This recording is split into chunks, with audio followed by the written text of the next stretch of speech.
Hello बच्चों, आज हम पढ़ने जा रहे हैं क्लास 12th का बहुत ही इम्पोर्टेंट टॉपिक जो बोर्ड परीक्षा के हिसाब से बहुत इम्पोर्टेंट है।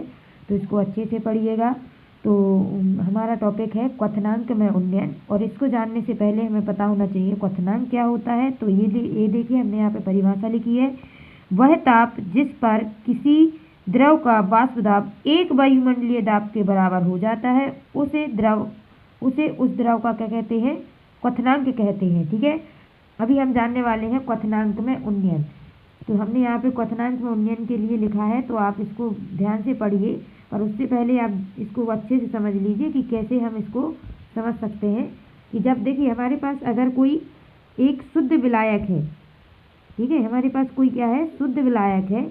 और इस शुद्ध विलायक को हमने जब उबाला तो इसका क्वथनांक कितना था? सपोज कि इसका क्वथनांक कितना था? टेम्परेचर, इसका तापमान कितना था? T0B था।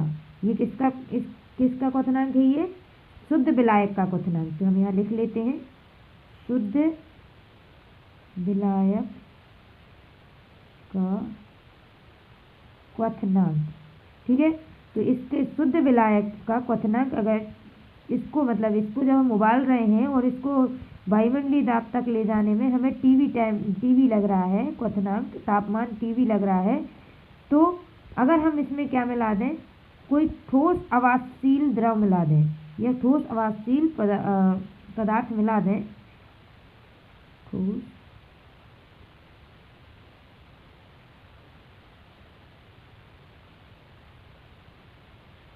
विलय। ठीक है, तो ये हमारा जो शुद्ध विलायक था, इस शुद्ध विलायक में हमने क्या मिला दिया? ठोस अवाष्पशील विलय मिला दिया। तो ये क्या बना लेगा? ये विलयन बना लेगा। और जो विलयन हमारा बना है, उस विलयन का जो हमारा विलयन बना है, ठीक है, इसको उबलने में कितना टेम्परेचर लगेगा? सपोज कि इसको उबलने में टीवी लगेगा।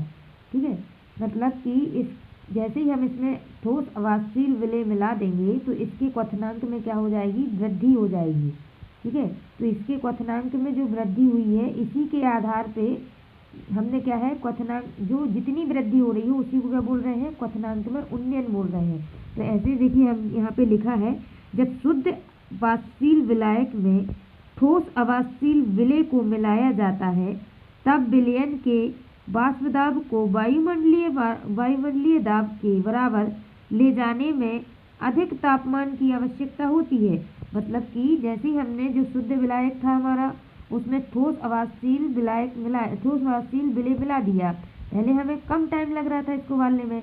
अब जैसे ही हमने इसमें ठोस अवाष्पशील, ध्यान देना यहाँ पे, अवाष्पशील, ठोस अवाष्पशील क्या मिलाया? विलय मिलाया। तो जो ये विलयन बना है, इसको वायुमंडलीय दाब तक ले जाने में, सपोज ये वायुमंडलीय दाब है, तो इस वायुमंडलीय दाब तक ले जाने में हमें क्या लग रहा है? ज़्यादा टाइम लगेगा। ठीक है, तो इसी को हम क्या कहते हैं? क्वथनांक में उन्नयन। की जहाँ हमें शुद्ध विलायक को उबालने में क्या लग रहा था? कम टाइम लग रहा था या कम तापमान लग रहा था, वहीं हमें इस विलयन को उबालने में अधिक तापमान लग रहा है और अधिक टाइम भी लगेगा। ठीक है, तो ये है हमारा क्वथनांक में उन्नयन। इससे हम ये यहाँ पे डिसाइड कर सकते हैं कि जो हमारा, ये देखिए, अर्थात विलयन का क्वथनांक शुद्ध विलायक के क्वथनांक से क्या होगा? अधिक होगा। तो विलयन का क्वथनांक हमारा क्या था? ये था। और किससे अधिक होगा? शुद्ध विलायक के क्वथनांक से अधिक होगा। ठीक है, तो इसको हम इस तरीके से लिख सकते हैं। ठीक है, तो ये हो गया। और इसको हम ग्राफ के द्वारा भी देख सकते हैं। जैसे कि हमने, ये क्या है हमारा? वायुमंडलीय दाब है। यहाँ पे क्या है? ये वायुमंडलीय दाब। तो इस वायुमंडलीय दाब को, वायुमंडलीय दाब, तो हमारे पास जो वायुमंडलीय दाब है, यहाँ पे ये दाब है, और यहाँ पे क्या लेंगे हम? यहाँ पे तापमान लेंगे, तापमान। ठीक है, तो हमारे पास सपोज ये शुद्ध विलायक था, और इस शुद्ध विलायक को वायुमंडलीय दाब तक जाने में यहाँ पे हमें इतना टेम्परेचर देना पड़ रहा है। तो यहाँ पे हमारा टेम्परेचर का ग्राफ कहाँ तक चला जाएगा? T0B तक। ठीक है फिर जैसे ही हमने इसमें क्या मिलाया? ठोस अवाष्पशील ठोस अवाष्पशील विलेय मिलाया तो इसके जो वाष्प दाब था उसमें क्या आ गई, कमी आ गई। और जब वाष्प दाब में कमी आई तो इसको उबालने के लिए और इस अधिक तापमान देना पड़ेगा। अधिक तापमान देना पड़ेगा कहाँ तक जाने के लिए, वायुमंडलीय वाष्प दाब, वायुमंडलीय दाब तक जाने के लिए। तो हमने जैसे ही इसको उबाला तो ये वायुमंडलीय दाब तक जाने में हमें इसमें क्या लगा, अधिक तापमान की जरूरत पड़ी। तो इस तरीके से यहाँ हमारा क्या आ गया, टीवी। ठीक है, ये विलयन का क्वथनांक आ गया यहाँ पे। तो ये देखिए यहाँ पे हमारे दोनों तापमान में क्या है, अंतर है। और इसी को हम किससे प्रदर्शित कर सकते हैं, डेल टीवी से प्रदर्शित करते हैं। और यही हमारा क्या होता है, क्वथनांक में उन्नयन। तो ये क्वथनांक में उन्नयन को हम कैसे प्रदर्शित करते हैं, क्वथनांक में उन्नयन। ठीक है, क्वथनांक को उन्नयन डेल टीवी से प्रदर्शित करते हैं। ठीक है, किससे प्रदर्शित करते हैं, डेल टीवी से। तो ये हमने यहाँ पे लिख दिया है। और क्वथनांक में उन्नयन किसके अनुक्रमानुपाती, क्वथनांक में जो हमारी वृद्धि हुई है, क्वथनांक में जो हमारा उन्नयन हुआ है वो किसके अनुक्रमानुपाती होता है, मोललता के अनुक्रमानुपाती होता है। तो क्वथनांक में उन्नयन हमारा किसके अनुक्रमानुपाती होता है, मोललता के। ठीक है, तो ये क्वथनांक में उन्नयन हमारी मोललता के अनुक्रमानुपाती होता है। और जैसे ही हमारा अनुक्रमानुपाती हटेगा तो यहाँ पे क्या आ जाएगा, केवी। और ये क्या है, डेल टीवी।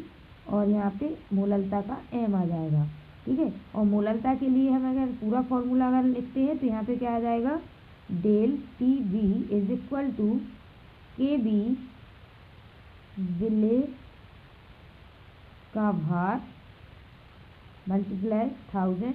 जब ग्राम में दिया है हमारे लिए तब के लिए है विलायक, और विलेय का अनुभार मल्टीप्लाई में क्या आ जाएगा, यहाँ पे हमारा विलायक